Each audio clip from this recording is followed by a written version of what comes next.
இருந்து வரேன். எங்கள் வீட்டாள் வெளிநாட்டில் இருந்தாங்க. அவங்களுக்கு உடம்புக்கு முடியாமல் ஊருக்கு வந்தாங்க. ஊரில் வந்து 3 மாசத்துல செக்கப் பண்ணக்கூடிய நேரத்தில் கேன்சர் கட்டியிருக்கு, நீர் பையிலன்னாங்க. அதை ஆப்ரேஷன் பண்ணாக்கி உங்களுக்கு உயிருக்கு ஆபத்துன்னு சொன்னாங்க. ஸ்டீபன் பாஸ்டர் ஐயா அடைக்கல் பட்டணத்துக்கு வந்திருந்தாங்க. அவங்கக்கிட்ட போய் ஜெபம் பண்ணிக்கிட்டு ஆப்ரேஷத்துக்கு போனால் நன்றாக ஆப்ரேஷன் முடிஞ்சு நல்லபடியாக இருக்காங்க ஜீவனோட.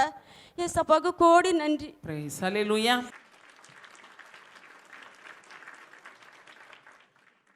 2022 ஆண்டில் வந்து மார்வல் மேட்ரிமோனியில் வந்து எங்கள் வீட்டில் ரிஜிஸ்டர் பண்ணி எங்கள் மேரேஜ் இதுவாச்சு. அதே வருஷத்தில் டிசம்பர் மாதம் வந்து நான் ப்ரெக்னென்ட் ஆனேன். ப்ரெக்னென்ட் ஆகி ஒரு 10 நாள்லேயே அபார்ஷன் ஆகிடுச்சு. மற்றவங்களுக்காக கூட ஐயா கூட சேர்ந்து நானும் ஜெபிக்க ஆரம்பித்தேன், பிள்ளை இல்லாதவங்களுக்காக. 2023 ஆண்டு ஏப்ரல் மாதம் கர்ப்பத்தின் கனியை கடவுள் எனக்கு கொடுத்தாரு. அதற்காக ஸ்தோத்தரிக்கிறேன். 5th மந்த்து என் வயிற்றில் இருக்கும்போது திடீர்னு வயிறு வலியில் அவஸ்தைப்பட்டு ஹாஸ்பிட்டலில் இருந்தோம். அப்போ வந்து கிட்னி ஸ்டோனு ஆப்ரேட் பண்ணி தான் ஆகணும், 5% தான் சான்ஸ் இருக்குது குழந்தைக்கு அப்படின்னு சொல்லிட்டாங்க. ஏசப்பா நீங்கள் என் கூட இருங்கன்னு சொல்லிட்டு ப்ரேயரோடு இருந்தேன். என்னதான் டாக்டர் சொன்னாலும் என்னையும் குழந்தையும் டாக்டர் கடவுள் வந்து காப்பாற்றி கிருபை செஞ்சார். டிசம்பர் மாதம் வந்து டெலிவரிக்கு வந்து அட்மிட் ஆயிருந்தேன். நான் டெலிவரிக்கு லேபர் வார்டு கடைசி 5th நைட்டு போகிறதுக்கு முன்னாடி ஒரு சின்ன ப்ரேயர் பண்ணேன். ஏசப்பா என் லைஃப்பில் ஒரு அற்புதத்தை செய்யுங்க, நான் இங்கே வந்து நான் சாட்சியாக சொல்வேன் அப்படின்னு சொல்லிட்டு. அதே மாதிரி முட்டி போட்டு ஒரு நிமிஷம் கண்ணீரோட ஜெபத்தோடு நான் போனேன். நான் வரும்போது பிள்ளையோடு தான் வரணும் அப்படின்னு சொல்லிட்டு. அதே மாதிரி டாக்டர்ஸே ஆச்சரியப்படத்தக்க 1 மணி நேரத்தில் எனக்கு நார்மல் டெலிவரி கிடைக்க கிருபை செய்தார். அதுக்காக நன்றி சார். Hallelujah.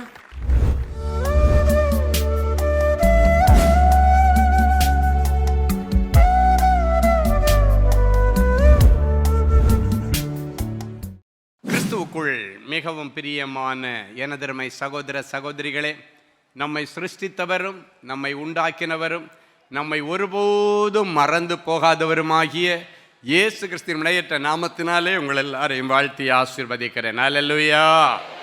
எல்லாரும் சந்தோஷமா இருக்கீங்களா? இந்த நாளிலும் ஆண்டவருடைய பாதப்படியில் அமர்ந்து, ஆண்டவரே என் பிள்ளைகளுக்கு என்ன மங்கள வார்த்தை சொல்லி பிள்ளைகளை ஆசீர்வதிக்க விரும்புகிறேன். எடுத்து வாசிங்க. 1 ராஜாக்களின் புஸ்தகம் 9ஆம் அதிகாரம் 3வது வசனம் இப்படியாய் சொல்லுகிறது. எடுத்து வாசிப்போமா? கர்த்தர் அவனை நோக்கி நீ என் சமூகத்தில் செய்த உன் விண்ணப்பத்தையும் உன் வேண்டுதலையும் கேட்டேன். நீ கட்டின இந்த ஆலயத்தில் என் நாமம் என்றைக்கும் விளங்கத்தக்கதாக அதை பரிசுத்தமாக்கினேன். என் கண்களும் என் இருதயமும் எந்நாளும் அங்கே இருக்கும். இன்றைக்கு ஆண்டவர் சொல்லுகிறார், ஆண்டவருடைய கண்களும் ஆண்டவருடைய இருதயமும் இனி எந்நாளும் உனக்காக உன் வீட்டிலே இருக்கும். ஆண்டவருடைய கண்களும் அவருடைய நல்ல இருதயமும் உனக்காக உன் வீட்டிலே இருக்கும். இன்றைக்கு ஆண்டவர் சொல்லுகிறார், நீ என் சமூகத்தில் செய்த உன் விண்ணப்பத்தையும் உன் வேண்டுதலையும் நான் கேட்டேன் என்று சொல்லுகிறார். ஹல்லேலூயா. என் அன்பு தேவனுடைய பிள்ளைகளே, அன்றைக்கு ஆலயத்தை சாலமோன் பிரதிஷ்டை பண்ணும் பொழுது நீண்ட ஒரு ஜெபம் செய்தான், ஒரு பெரிய ஜெபம் செய்தான். அதில் அவன் ஜெபித்த ஜெபத்தில் ஒரு பெரிய ஹைலைட் என்னன்னா, ஆண்டவரே இன்னைக்கு இந்த ஆலயத்தை நீங்கள் பிரதிஷ்டை பண்ணுறீங்க, இந்த ஆலயத்தை தேடி ஜனங்கள் சாரையாக வருவாங்க. ஆனால் எனக்கு இன்னைக்கு ஒரே ஒரு விண்ணப்பம்தான், இன்னைக்கு இந்த இடத்தை நீங்கள் பிரதிஷ்டை பண்ணும் பொழுது எனக்கு ஒரே ஒரு உத்தரவாதம் வேண்டும். என்ன உத்தரவாதம் கேட்குறான்? ஆண்டவரே, இங்கே திரளாய் வருகிற ஜனங்கள் இந்த இடத்திலிருந்து ஜெபிக்கிற எல்லா விண்ணப்பங்களுக்கும் உங்கள் கண்கள் திறந்தவைகளும் உம்முடைய செவிகள் கேட்கிறதுமா இருக்கணும்னு சொல்லி ஒரு நல்ல விண்ணப்பம் வச்சான். அப்படின்னா என்ன தெரியுமா? 24 மணி நேரமும் நைட்டு 12 மணிக்கு ஒருத்தர் இந்த சர்ச்சுக்குள்ளே வந்து தன்னுடைய மன கஷ்டத்தை சொன்னால், ஆண்டவரே நீ அவங்களுக்கு அற்புதம் செய்யணும். அதிகாலையில் வந்து எனக்கு இப்படி ஒரு பிரச்சனை ஆண்டவரே, காலையிலே எனக்கு இப்படி ஒரு கடங்காரம் தொல்லை, காலையிலே பிள்ளை மயக்கம் போட்டு விழுந்துட்டா, காலையிலே என் புருஷன் வேலைக்கு போனவர் இன்னும் காணோம். எந்த நேரத்தில் உங்களுடைய பிள்ளைகள் வந்தாலும் ஆண்டவரே, இது உம்முடைய ஆலயம், உம்மை நம்பித்தானே வருவார்கள். என் பிள்ளைகளுக்கு அங்கு என்ன காரியத்தை வேண்டி வருகிறார்களோ அத்தனையும் என் பிள்ளைகளுக்கு நிறைவேற்ற வேண்டும் என்கிற ஒரே ஒரு விண்ணப்பத்தை தான் அவன் பல நேரமாய் ஜெபித்த ஜெபத்திலே ஒரு முக்கியமான விண்ணப்பமாய் நாம் பார்க்க முடியும். என் அன்பு தேவனுடைய பிள்ளைகளே, ஒவ்வொரு நாளும் உங்கள் வீட்டில் பிரச்சனைன்னு வந்தால் இன்ஸ்டண்ட்டாக அங்கே ஒரு அற்புதம் நடக்கணும். தேவைன்னு வந்தால் இன்ஸ்டண்ட்டாக அந்த இடத்துல தேவை பூர்த்தி செய்யப்பட வேண்டும். கேள்வி என்று வந்தால் இன்ஸ்டண்ட்டாக அந்த இடத்துல ஒரு பதில் வரணும். இதை தான் நானும் விரும்புகிறேன், ஆண்டவரும் விரும்புகிறாங்க. அப்போ அதுக்கு நம்ம இன்னைக்கு என்ன செய்யணும்? உங்களுடைய இருதயமாகிய ஆண்டவர் தங்குகிற ஆலயத்தை இன்னைக்கு நீங்கள் செப்பனிட வேண்டும். இன்னைக்கு இந்த இருதயத்தில் உள்ள திருக்கு, கேடு, மாயமாலம் எல்லாத்தையும் தூக்கி போட்டுறணும். ஆண்டவர் உங்கள் மனசில் எழுந்தருளி வர்றதுக்கு ரொம்ப ஆசையாக இருக்கார். உங்கள் வீட்டுக்கு ஒரு மந்திரி வர்றாருனாலே போதும், உங்களுக்கு கை காலெல்லாம் அப்படி கீழே நிற்காது, அந்தரத்தில் பறப்பீங்க. அப்படி இருக்கும் பொழுது உலக இரட்சகர் அண்ட சராசரங்களையும் சிருஷ்டித்த என் ஆண்டவர் உன் இருதயத்தில் உட்கார்ந்து உன் வீட்டுக்குள்ளால சவாரி பண்ணி வர்றாருன்னா அதை விட பெரிய சந்தோஷம் என்ன இருக்கு? ஹல்லேலூயா! அது அப்படியே உங்களுடைய மனக்கண்களில் இமேஜின் பண்ணி பாருங்க. இயேசுவின் இருதயத்தில் உட்கார்ந்துட்டாருன்னா போதும், முதல்ல இருதயத்தில் இருக்கிற மன அழுத்தங்கள் மாறும். இயேசு உட்கார்ந்துட்டா போதும், இருதயத்தில் இருக்கிற பாரங்கள் மாறும். இன்னைக்கு நிறைய பேர் வந்திருக்கிறீங்க, என் இருதயம் ரொம்ப பாரத்தோட வந்திருக்கிறது, ரொம்ப மன கஷ்டத்தில் நான் வந்திருக்கிறேன் ஐயா, என் கஷ்டத்தை யாரிடத்துல நான் போய் சொல்ல முடியும்? சில பிரச்சனைகளை நீங்கள் வெளியே சொல்ல முடியும், ஆனால் வெளியே சொல்ல முடியாம உள்ளுக்குள்ள வச்சு புதைச்சிட்டு வச்சிருக்கிற நிறைய மனவேதனைகள் உங்கள் இருதயத்தில் உண்டு. இன்றைக்கு அது எல்லாத்துக்கும் ஆண்டவர் ஒரு முற்றுப்புள்ளி வைக்கும்படி சொல்றாரு. என் சமூகத்தில் நீ ஜெபித்த விண்ணப்பங்களை நான் கேட்டேன் என்று சொல்லுகிறார். கேட்பேன்னு சொல்லலை, சொல்லுங்க, கேட்பேன்னு சொல்லலை அப்படின்னா அது ஃபியூச்சர். கேட்டேன்னு சொல்றாரு, இன்னைக்கு சொல்ற நான் கேட்டுட்டேன்பான்னு சொல்றாரு. அப்படின்னு அவங்களுக்கு அற்புதம் நடந்துட்டேன்னு அர்த்தம். கரங்களை தட்டி ஆண்டவருக்கு நன்றி சொல்லுவோமா? ஹல்லேலூயா! என் அன்பு தேவனுடைய பிள்ளைகளே, ஆண்டவர் சொல்றாரு, என்னுடைய இருதயமும் என் கண்களும் இனி எப்போதும் உன் கூட தான் இருக்கும், உன் வீட்டில் தான் இருக்கும். நீ எந்த ஊருக்கு போனாலும் சரி, உங்க போற இடத்துல எல்லாம் ஆண்டவர் உன்னை பின்தொடர்ந்து வருகிற நிழல் என்று சொல்லப்பட்டிருக்கிறது. ஹல்லேலூயா! உங்களையும் நிழலையும் எப்படி பிரிக்க முடியாதோ அதே போல இயேசுவையும் உங்களையும் இனி பிரிக்க முடியாது. சொல்லுங்க பார்க்கலாம், இயேசுவையும் என்னையும் இனி எந்த தீய சக்திகளாலும் பிரிக்க முடியாது. அப்படிப்பட்ட ஒரு உறவு, உங்களுக்காக ரத்தம் சிந்தின உறவு, உங்களுக்காக உயிரையே கொடுத்த உறவு. உயிரை கொடுத்த ஆண்டவர் உன் கடன் அடைக்க பணம் கொடுக்க மாட்டாரா? உயிரை கொடுத்த ஆண்டவர் உன் பிள்ளைக்கு கல்யாணத்தை பண்ணி வைக்க மாட்டாரா என்ன? உயிரை கொடுத்த ஆண்டவர் உன் பிள்ளைக்கு ஃபீஸ் கட்ட மாட்டாரா என்ன? ஆண்டவருக்கு லேசான காரியம். வெள்ளியும் பொன்னும் எங்க அப்பாவுது? சொல்லுங்க பார்க்கலாம், வெள்ளியும் பொன்னும் நெஞ்சில கைய வச்சல எங்க அப்பாவுது? எங்க அப்பாவுது? ஹல்லேலூயா! ஆமா, பிள்ளைகளுக்கு சரியான நேரத்தில் ஆண்டவர் தருவார். ஆமென். நான் பொதுவாக என்னை பார்க்க வருகிற சகோதர சகோதரிகளுக்கு எப்போவுமே நான் என்னுடைய அறையில் நிறைய பைபிள் வச்சுருப்பேன். தமிழ் வச்சுருப்பேன், தெலுங்கு, கன்னடம், இங்கிலீஷ் எல்லாம் வச்சுருப்பேன். அவங்க பாஷை என்னவோ அந்த பாஷைக்கு ஏற்ற ஒரு பைபிளை எப்போவுமே அவங்களுக்கு கொடுத்துருவேன். அப்போது ஒரு சகோதரி வந்தாங்க. அவங்களுக்கு வீட்டில் ஒரு பெரிய பிரச்சனை, ஆனால் வெளியே சொல்ல முடியாது. அதனால் கண்ணீரோட டிவி ப்ரோக்ராமை பார்த்துட்டு அவங்களுக்கு என்ன பிரச்சனையோ அதே மாதிரி பாதிக்கப்பட்ட நிலைமையில் உள்ள ஒரு சகோதரி சாட்சி சொல்கிறத கேட்டுட்டு அவங்களுக்கு நடந்தால் இயேசுநாதர் எனக்கு செய்வார் தானே அப்படின்னு சொல்லிட்டு ஒரு நம்பிக்கையோடு வந்தாங்க. அப்போ அவங்க பிரச்சனையெல்லாம் நான் கேட்டாச்சு. கேட்டுட்டு நான் சொன்னேன், இவ்வளவு தானே பிரச்சனை, இதெல்லாம் ஆண்டவருக்கு லேசான காரியம், இதெல்லாம் தூக்கி விட்டுட்டு நீங்கள் ஃப்ரீயாக ரிலாக்ஸாக போங்கம்மா. அவங்க சொல்லும் வரும்போது சொன்ன காரியம், நான் செத்துடலாம் போல எனக்கு இருக்குன்னாங்க. நான் சாவறதுக்குள்ள விஷயமா இது? ஏசப்பாவுக்கு இது ஒன்றும் இல்லை, ஒரு லேசான காரியம். ஆமென் சொல்லி அவங்களுக்கு ஒரு நல்ல ஆலோசனையும் கொடுத்து ஜெபம் பண்ணி அனுப்பினேன். போய் 3 நாளில் மலை போல இருந்த அந்த பிரச்சனை பனி போல போச்சு. ஒரே சந்தோஷம். அப்போ நான் சொன்னேன் அவங்கள்ட்ட, அம்மா இந்த பைபிளை நீங்கள் உங்கள் கையில் கொடுத்து அனுப்புகிறேன்னா, உங்களுக்கு மனசில் எப்பெல்லாம் கஷ்டம் வருதோ இதை திறந்து வாசிங்க. அதில் ஒரு வார்த்தை உங்கள் கூட பேசும், உங்களுக்கு ஒரு சமாதானத்தை தரும், ஒரு அற்புதத்தை செய்யும். உங்களுக்கு கஷ்டம்னு வரும்போதெல்லாம் இதை எடுத்து நீங்கள் வாசிங்க. ஸோ அப்போ அவங்கள்ட்ட சொன்னேன், கஷ்டம்னு வந்தால் இது பண்ணுங்க. தூக்கம் வரலையா, தலைக்கு பக்கத்தில் வச்சுங்க. கொண்டு போயிட்டாங்க. அவங்க பிரச்சனை எல்லாம் தீர்ந்துருச்சு. பல மாதம் ஆயிடுச்சு.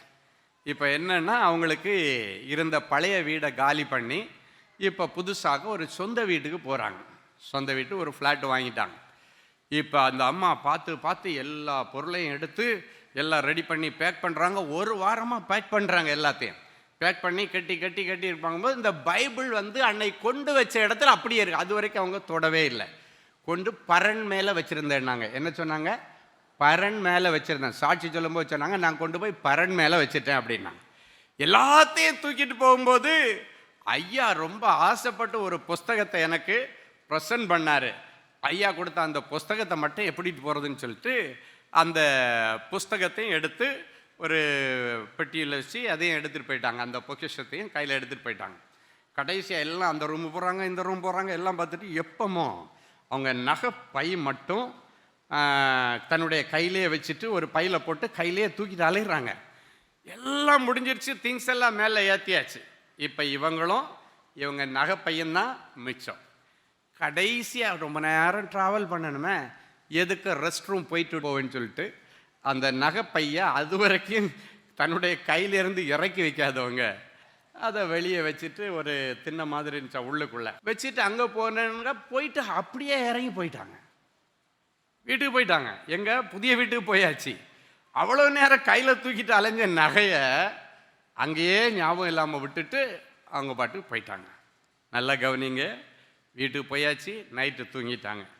அடுத்த நாள் காலையிலேருந்து எல்லா பொருளையும் ஒன்று ஒன்றா எடுத்து புது வீட்டில் செட் பண்ணுறாங்க. செட் பண்ணிட்டு இருக்கிறாங்க. சாயங்காலம் வரைக்கும் ஆகுது. சாயங்காலம் இந்த பைபிளை தூக்கி அப்படியே பழையது போல் பரண் மேலே வைக்கிறது போகிறாங்க. திடீர்னு பைபிள் கீழே விழுந்துச்சு. கீழே விழுந்த உடனே அப்படி ரெண்டாக அந்த பைபிள் இப்படி பிரிஞ்சு இப்படி கீழே விழுந்த உடனே ஜிப் இல்லாத பைபிள் தான், ரெட் கலர் பைபிள். அப்படி கீழே விழுந்த உடனே இப்படி ரெண்டாக கிடக்கு. இந்த அம்மா அப்போ யோசிக்கிறாங்க, ஐயா அவ்வளவு நாள் சொல்லி கொடுத்து இன்னும் நம்ம ஒரு நாள் கூட இதை பார்க்கல. புதிய வீட்டுக்கு வந்திருக்கோம், எதுக்கு அந்த புதிய வீட்டுக்கு ஏதாவது ஒரு நல்ல செய்தி இருக்கா பார்ப்போம் அப்படின்னு சொல்லி பிரிஞ்சு விழுந்த அந்த பேஜ் எடுத்து அப்படியே பார்க்கும்போது அவங்க கண்களுக்கு தெரிகிறது, பொன் வேலைக்கு பொன்னையும் வெள்ளி வேலைக்கு வெள்ளியையும். யாரு அவளுக்கு எப்படி வருது பாரு. பொன் வேலைக்கு பொன்னையும் வெள்ளி வேலைக்கு வெள்ளையும் அப்படின்னா ஆலயம் கட்டுறதுக்கு தாவீது சேர்த்து வச்ச பொருள்களை குறித்து தான் அந்த பைபிளில் எழுதியிருக்கு. இது எல்லாவற்றையும் தவிர தனக்கு சேர்த்து வைத்திருந்த அப்படின்னு வாசித்துக்கும் போது திடீர்னு அலர்ட் ஆயிட்டான். பொன் வேலைக்கு பொண்ணு தப்புன்னு மூடிட்டு வச்சுட்டு அவங்களுக்கு கை காலெல்லாம் ஆடி போச்சு. அங்கே ஓடினாங்க, இங்கே ஓடினா, கொண்டு வந்தோமா அவங்களுக்கு கொண்டு வந்தோம் இல்லை. கடைசியாக வீட்டில் எல்லாம் தேடினாங்க, கிடைக்கல. கடைசியாக அவங்க யோசித்து பார்க்கும் பொழுது லாஸ்ட்டாக நம்ம அந்த ஹாலில் இருக்கிற அந்த மேட்டு மேலே தானே நம்ம வச்சுட்டு வந்தோன்னு சொல்லிட்டு இங்கேருந்து அறக்க பறக்க ஓடுறாங்க. அவரும் அவங்களுடைய மகனையும் கூப்பிட்டுட்டு நேராக போய் அந்த சாவியை அந்த ஒரு வீட்டு புரோக்கர் ஒருத்தர்கிட்ட தான் கொடுத்துட்டு வந்துடுங்க. அவர் தான் இவங்களுக்கு எடுத்து கொடுத்தாங்க. ஹவுஸ் ஓனர் இவர்கிட்ட கொடுக்க சொன்னால கொடுத்துட்டாரு. போகிற வழியில் ஃபோன் பண்ணாங்க, என்னப்பா வீடை யாருக்காவது காமிச்சியா நாங்கள் வந்ததுக்கப்புறம்? இல்லைம்மா, இன்னும் கொஞ்ச நேரத்தில் தான் போய் எல்லாம் சுத்தம் பண்ணிவிட்டு நாளையிலேருந்து காட்டலான்னு இருக்கிறேன். இரு நான் அர்ஜெண்ட்டாக வரணும், அந்த வீடை ஒரு வாட்டி கூட நான் வீட்டுக்குள்ளே போக வேண்டியது இருக்குது. ஒரு பொருளை விட்டுட்டு வந்துட்டேன், யாரோ ஒன்று சொல்ல, ஒரு பொருளை விட்டுட்டு வந்துட்டேன், அதனால் போனோம், நீ சாவி எடுத்துகிட்டு அது வரைக்கும் வந்திருப்பா அப்படின்னாங்க. நேராக போய் சாவியை திறந்து பொண்ணை பார்த்ததுக்கு பிறகு தான், பையை பார்த்ததுக்கு அப்புறம்தான் அவங்களுக்கு நிம்மதி. ஹல்லேலூயா. அந்த சகோதரி சொன்னாங்க, என்னுடைய மகளுக்கு கொடுக்க வேண்டிய சீதனத்திற்கான ஒட்டுமொத்த நகையும் எங்கே வெளியே எங்கேயும் விட்டுறக்கூடாதுன்னு ஒன்றா போட்டு ஒரு பைக்குள்ளே வச்சுருந்தேன். என் மகளுடைய வாழ்க்கையை அழிஞ்சு போயிருக்கோம், இந்த பைபிள் என்னை காப்பாத்துச்சுன்னாங்க. ஹல்லேலூயா. என் அன்பு தேவனுடைய பிள்ளைகளே, நல்ல கவனிங்க. அந்த சகோதரி சொல்றாங்க, ஒரு நாள் நான் பைபிள் எடுத்ததில்லை. நீ எடுக்கிறியோ இல்லையோ, ஆண்டவர் உன்னை சுற்றி சுற்றி உனக்கு நல்லது செய்ய உன் கூட தான் இருப்பார். ஹல்லேலூயா.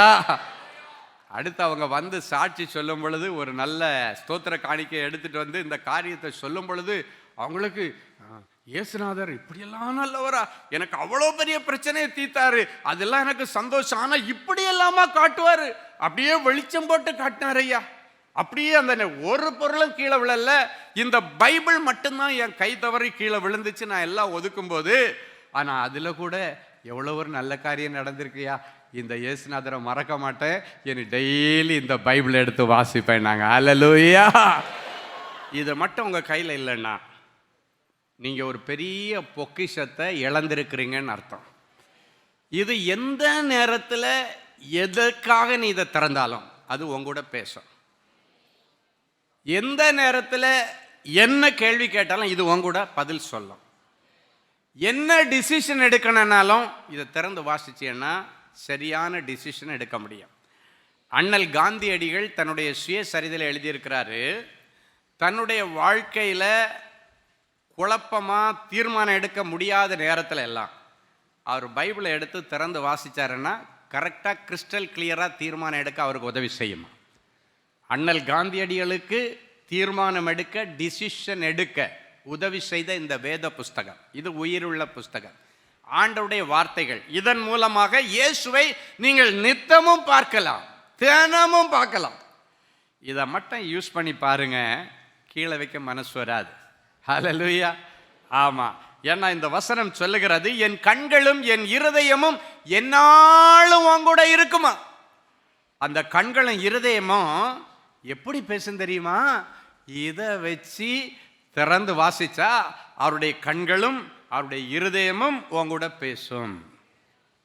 அவர் பேசுகிற தெய்வம். இந்த வார்த்தைகள் ஒரு நாவல் அல்ல, இந்த வார்த்தைகள் உயிருள்ள வார்த்தைகள். இது ஆவியும் ஜீவனுமானது. அப்படின்னா இதில் உயிர் இருக்குது அப்படின்னு ஆண்டவர் சொல்கிறார்.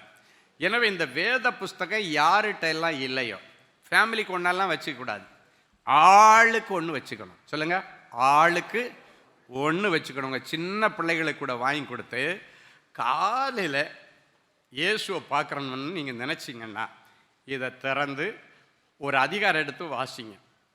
புதுசாக வாசிக்க பழகிற பிள்ளைங்க புதிய ஏற்பாடு எடுத்து வாசிங்க. அப்படி இல்லைன்னா சங்கீத பகுதி, இல்லைன்னா நீதிமொழிகள். இது உங்களுக்கு கொஞ்ச நாள் நல்லா படித்து உங்களுக்கு புரிஞ்சிருச்சுன்னா அதுக்கப்புறம் மற்ற புஸ்தகங்களை நீங்கள் படிக்க ஆரம்பிக்கலாம். இந்த வசனத்தின் மூலமாக ஆண்டவர் உங்கள் கூட பேசுவார், டெய்லி பேசுவார்.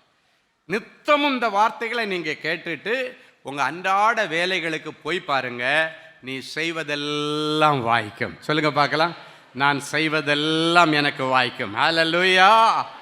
இன்னைக்கு ஆண்டவர் சொல்றாரு, இதுல நிறைய ஜெபங்கள் இருக்கிறது.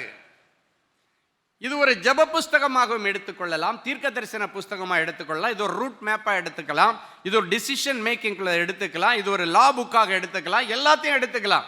ஜெபிக்க முடியாத பிள்ளைகள் கூட இதில் இருக்கிற சில சங்கீதங்களை எடுத்து வாசிக்கும் பொழுது அது ஜெபமாக ஆண்டவருடைய சமூகத்தில் வருகிறது. இன்றைக்கு நான் சொல்லியிருக்கிற இந்த வசனமும் அதுதான். நீ என் சமூகத்தில் செய்த உன் விண்ணப்பத்தையும் உன் வேண்டுதலையும் நான் கேட்டேன். இன்றைக்கு பிறகு என் கண்களும் என் இருதயமும் உன் மேல தான் இருக்கும், உன் கூட தான் இருக்குன்னு ஆண்டவர் சொல்லுகிறார். ஹல்லேலூயா.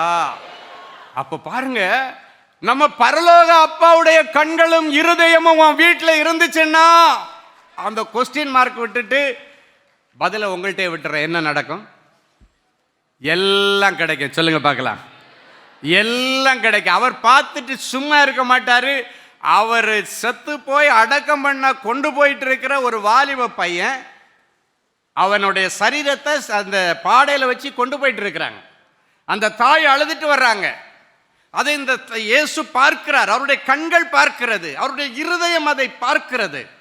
அவருடைய கண்கள் பார்க்கிறது, இருதயம் பார்க்கிறது. பார்த்த உடனடியா யாரும் இந்த பையனுக்காக வேண்டி இயேசுகிட்ட ரெக்கமெண்ட் பண்ணவன் இல்லை, இயேசு இடத்துல சிபாரிசு பண்ணவன் இல்லை. பாவம், இந்த ஒரே பையன் தான் இந்த அம்மாவுக்கு உண்டு. ஏற்கனவே புருஷனை இழந்த விதவை, வேற சொந்த பந்தங்கள் கிடையாது. இருந்த ஒரு பையனை செத்து போயிட்டான், ஏதாவது செய்யுங்க ஆண்டவரேன்னு ஒருத்தரம் இயேசு இடத்துல கேட்கல. அவருடைய கண்களும் அவருடைய இருதயமும் அதை பார்த்தது. அதை பார்த்து மனதுருகினார். பார்த்து உடனே சொல்லிட்டாரு, போய் நேர போய் பாடையை தொட்டாரு. நின்னாங்க. தொட்ட உடனடியாக வாலிபனே எழுந்துரு, ஒரே வார்த்தை தான் சொன்னாரு. அவன் உயிரோட எழும்புனா அந்த தாயிடத்தில் ஒப்படைச்சிட்டு இயேசு பாட்டுக்கு கூலா போயிட்டார். ஹல்லேலூயா. அதான் சொன்னேன், இயேசுடைய கண்களும் அவருடைய இருதயமும் உன் வீட்டில் இருந்தன்னா இப்படிப்பட்ட அற்புதங்களை நீங்கள் பார்க்க முடியும். கர்த்தருடைய நாமம் பலத்த துருகம், நீதிமான் அதிலே ஓடி சுகமாயிருப்பானாம். இயேசு என்கிற வார்த்தை பலத்த துருகமாம். அதிலே போய் ஓடி சுகமா சேஃபா செட்டில் ஆயிடலான்னு ஆண்டவர் சொல்றார். இன்னைக்கு பிறகு எத்தனை பேர் உங்களுடைய இருதயத்தை இயேசுக்கு கொடுக்க ரெடியா இருக்கிறீங்க? ஹல்லேலூயா. ஆமாம், உங்களுடைய திருக்கும் கேடும் நிறைந்த உங்கள் இருதயத்திற்குள்ளே அவர் எழுந்தருளி வர விரும்புகிறார். ஹல்லேலூயா. உன் விண்ணப்பத்தை கேட்டேன், நீ விரும்பினபடி இந்த ஆலயத்திலே எப்போதும் என் கண்களும் என் இருதயமும் இருக்கும் என்று சாலமோனுக்கு உத்தரவாதம் சொல்லி அந்த ஆலயத்திலே உம்முடைய கண்களும் இருதயமும் செவிகளும் பதிந்திருக்க வைத்த தேவனே, இந்த இடத்திலே என் பிள்ளைகள் உம்முடைய வார்த்தைகளை கேட்டுக்கொண்டிருக்கிற இடத்திலே உம்முடைய இருதயமும் உம்முடைய கண்களும் உம்முடைய செவிகளும் திறந்திருந்தபடியினால் நன்றி ஆண்டவரே. இப்பொழுதும் இவர்கள் ஒவ்வொருடைய இருதயத்தை ஆண்டவர் அலங்கரிப்பீராக.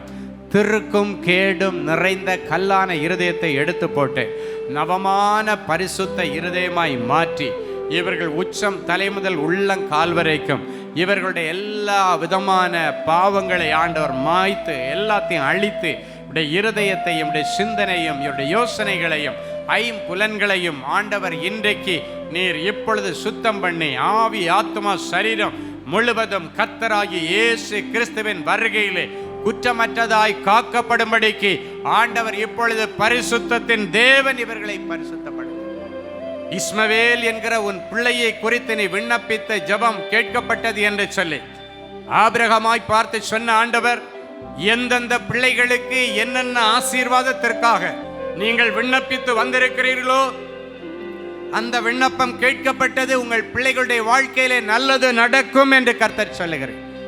இனி அவர்களுக்கு அணையும் இல்லை தடையும் இல்லை என்று கர்த்தர் சொல்லுகிறார். அவர்கள் கட்டுகளை கர்த்தர் அறுத்தறிந்தார், சிறையிருப்புகளை கர்த்தர் மாற்றினார், விடுதலை உண்டானது, புத்தி தெளிவு உண்டானது. கர்த்தர் மகிமையான காரியங்களை செய்கிறார். இப்பொழுதும் உன் விண்ணப்பத்தை கேட்டு உனக்கு 15 வருஷம் எக்ஸ்டெண்ட் பண்ணேன்னு சொல்லி அன்றைக்கு நீர் எப்படி எசேக்கியா ராஜாவுக்கு கூட்டி கொடுத்தீரோ, வியாதியோடு வந்திருக்கிற அத்தனை பிள்ளைகள் மேலும் ஆண்டவருடைய குணமாக்குகிற வல்லமை இறங்குவதாக. இவர்கள் சாகாமல் பிழைத்து வந்து கர்த்தருடைய செய்கையை விவரித்து சொல்லுவார்களாக. எல்லா கேன்சர் கட்டிகள் மாறட்டும், டிபி வியாதிகள் மறைந்து போகட்டும், எல்லா விதமான சரீரத்தில் உள்ள கொழுப்பு கட்டிகள் மறையட்டும். சில பிள்ளைகளுடைய கற்பத்துக்குள் இருக்கிற ஃபைப்ராய்டு கட்டி, நீர் கட்டிகள், சாக்லேட் கட்டிகள் இயேசுவின் நாமத்தினால பிடுங்கி போடுவீராக. எந்த கட்டி எங்க இருந்தாலும் சரி, பிரெயின்ல இருந்தாலும் சரி, பிரஸ்ட்ல இருந்தாலும் சரி, யூட்ரஸ்ல இருந்தாலும் சரி, நாக்கில் இருந்தாலும் சரி, இயேசுவின் நாமத்தினாலே இப்பொழுதே அது காணாமல் போனதற்காய் உமக்கு நன்றி. இனி அதை தேடியும் காணாதிருப்பாய். இருதய வியாதிகள் மாறட்டும், சுகர் வியாதிகள், பிபி வியாதிகள் மறைந்து போகட்டும், கெட்டுப்போன கிட்னிகள் சுகமாகட்டும், லங்ஸ் செத்துப்போன லங்ஸ்ல உயிர் வருவதாக, எல்லா எலும்பு மண்டலம் நரம்பு மண்டலம் புதிதாய் மாறுவதாக. எந்தெந்த பிள்ளைகளுக்கு சரீரத்தில் தோல் மண்டலம் அழுகி கொண்டிருக்கிறதோ இயேசுவின் நாமத்தினால சுகம் கிடைத்ததற்காக உமக்கு நன்றி செலுத்துகிறோம். ஆண்டவரே உமக்கு நன்றி. தொடர்ந்து ஆண்டவருடைய நாமம் மகிமைப்படட்டும். இயேசுவின் மூலம் பிதாவே, ஆமேன், ஆமேன்.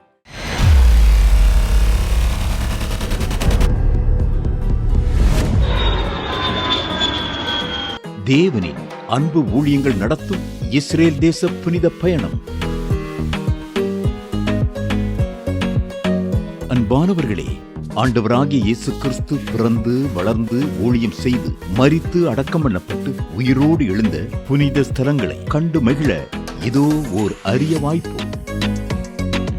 உங்கள் வாழ்நாள் கனவை நனவாக்க நமது அன்பு சகோதரர் சுவிசேஷகர் டி. ஸ்டீபன் அவர்களுடன் 11 நாட்கள்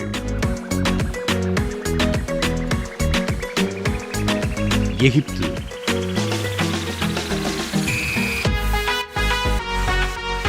யோர்தான், பாலஸ்தீனம், இஸ்ரேல் தேசங்களுக்கான புனித பயணம்.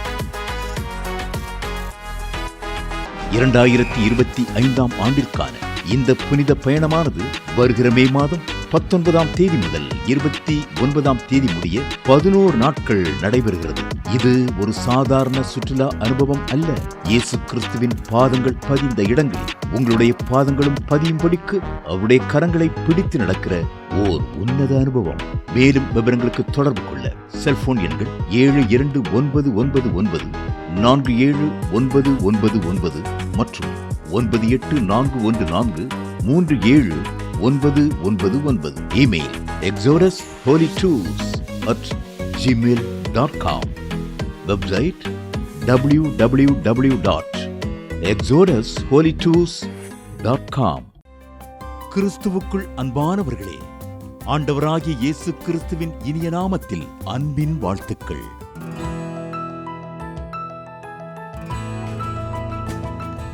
எங்களுடைய மார்வெல் திருமண தகவல் மையத்தை ஆன்லைன் சேவை மூலம் உங்களுக்கு அறிமுகப்படுத்துவதில் நாங்கள் மிகுந்த மகிழ்ச்சி அடைகிறோம்.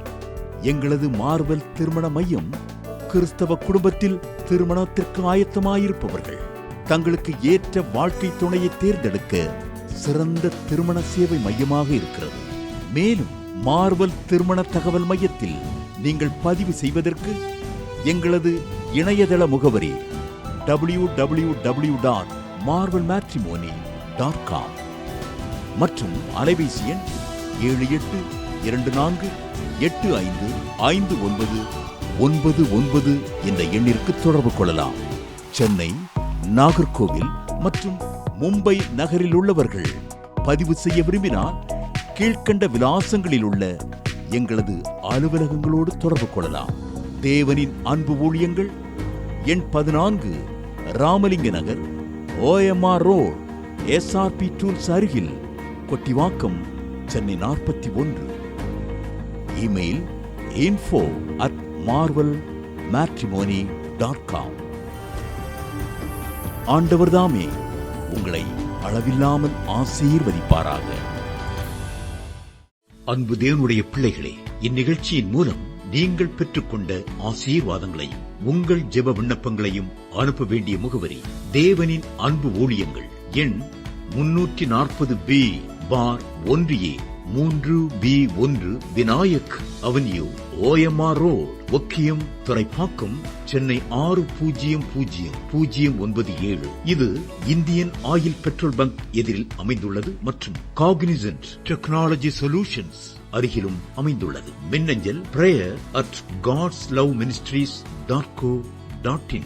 எங்களது இணையதளம் www.godsloveministries.co.in. மேலும் 24 மணி நேர ஜெப உதவிக்கு 04454479999 மற்றும் 9941950999 என்ற எண்களுக்கு தொடர்பு கொள்ளுங்கள். கர்த்தர் தாமே உங்களை ஆசீர்வதிப்பாராக.